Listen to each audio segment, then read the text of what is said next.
He stood at the edge of the hangar with his shoulders slightly hunched. Boots, scuffed from years of honest work. Fingers, gripping a worn folder like it was the only thing keeping him upright. His name was Daniel Carter. To everyone else on the base, P was just another low-ranking maintenance contractor, invisible and poor. To his son waiting, nervously, outside the gate, with a borrowed backpack and hopeful eyes. Fee was everything. The morning air smelled of fuel and salt. Aircraft technicians moved briskly, saluting sharply as the fleet commander's convoy rolled in. The sound of polished shoes striking concrete echoed like a warning. Conversations dropped. Backs straightened. Fear and respect traveled together in this place. Daniel didn't move fast enough. "Hey, you there!"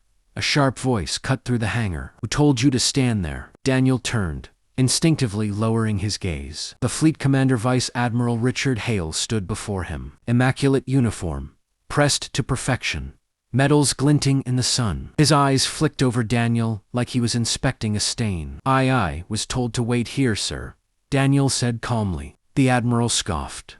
"Wait. You think this is a bus stop? This area is for officers and essential personnel, not whatever you are." A few soldiers nearby exchanged uneasy glances. No one spoke. Daniel swallowed. "Sir, I'm here for the family day authorization.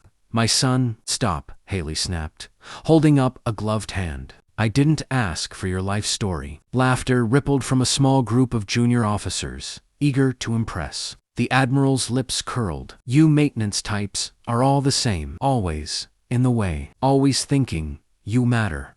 He leaned closer. "Let me make this clear. You are nothing here." The word hung in the air like a slap. Daniel's jaw tightened, but he didn't respond. Years of restraint had taught him that silence was sometimes the only shield. Hell straightened and turned to his aides.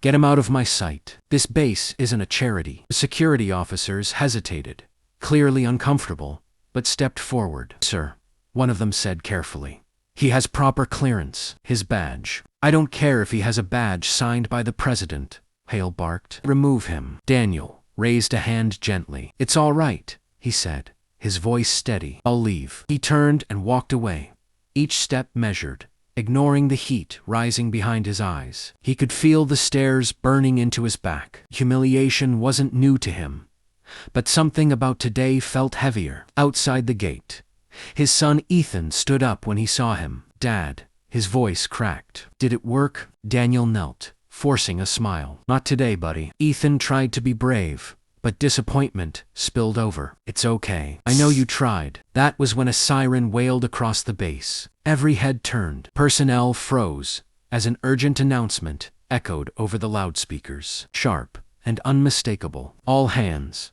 This is not a drill. Security breach in Sector C. Immediate lockdown."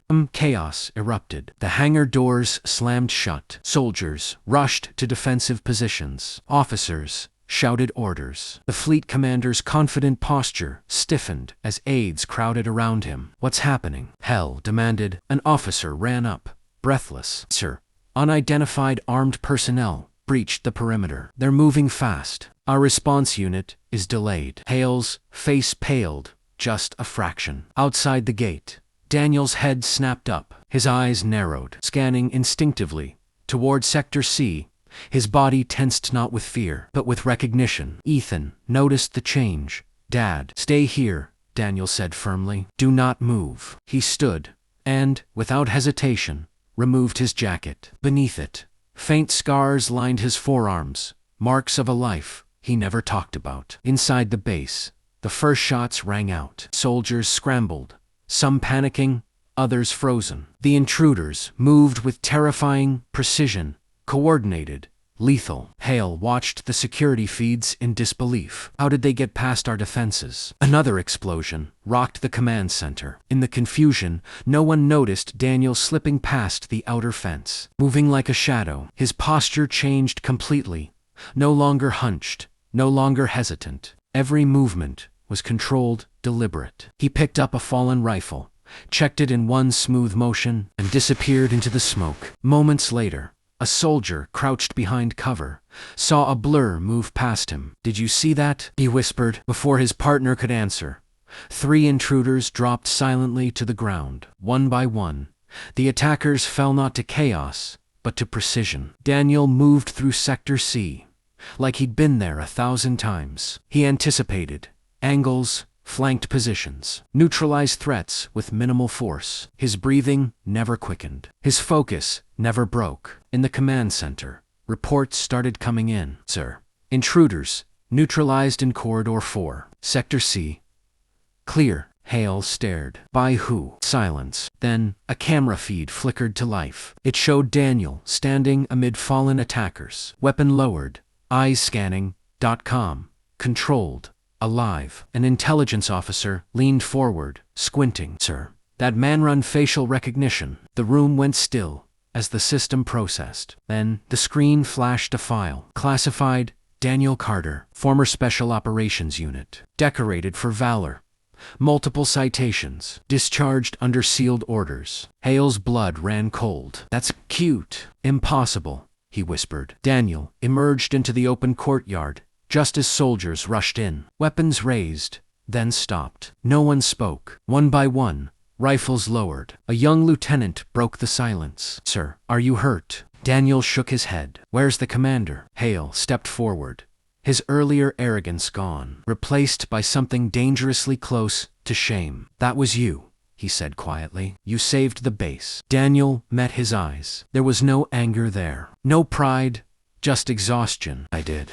I told you earlier, Daniel replied softly. I'm a father. That should have been enough. The courtyard was silent. Then, slowly, one soldier straightened and saluted. Another followed. Then dozens more. Hale hesitated, then raised his hand in return, his salute rigid, respectful. I was wrong, he said, and I owe you an apology. Daniel didn't answer right away. He walked to the gate, knelt before his son, and pulled him into a tight embrace. You see that, buddy? He whispered. You don't have to be loud to be strong. Ethan nodded, tears streaking down his face. Behind them, the fleet commander cleared his throat. Mr. Carter, Hale said, voice firm but humbled. The base would be honored to have you and your son as our guests today, and if you ever consider returning to service, my door is open. Daniel stood, placing a hand on Ethan's shoulder. I'm already where I need to be, he said. He turned away, walking past the soldiers who once looked through him. Now, watching the man they called Nothing had just reminded them what true strength looked like.